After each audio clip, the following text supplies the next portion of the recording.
প্রধান ক্রয়ের জন্য আমরা কেজি প্রতি ৩৬ টাকা নির্ধারণ করেছি, যেটা পূর্বের দামের আগে যেভাবে সংগ্রহ করা হয়েছিল একই। সিদ্ধ চালের ক্ষেত্রে ৪৯ টাকা, সেটাও একই রকম মূল্য নির্ধারিত হয়েছে আগের মতো।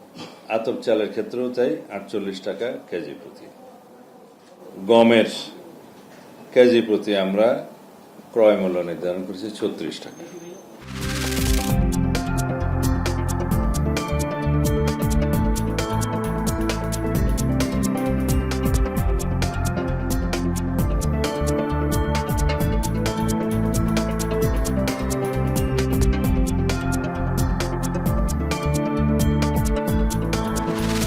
আমরা এই একই ধরনের পোশাক এবং একই ধরনের স্কুল ব্যাগ আমরা তাদের কাছে ফ্রি হস্তান্তর করব এই ৩টি মন্ত্রণালয়ের যৌথ সমন্বয়ে এবং এই ৩ মন্ত্রণালয়ের ব্যয়ে। জুলাই শুরু থেকে প্রাথমিকভাবে ২টি করে উপজেলা প্রতি মাসে প্রাথমিক বিদ্যালয় এবং প্রতিটি প্রাথমিক বিদ্যালয়ের ক্লাস 1 থেকে শুরু হবে।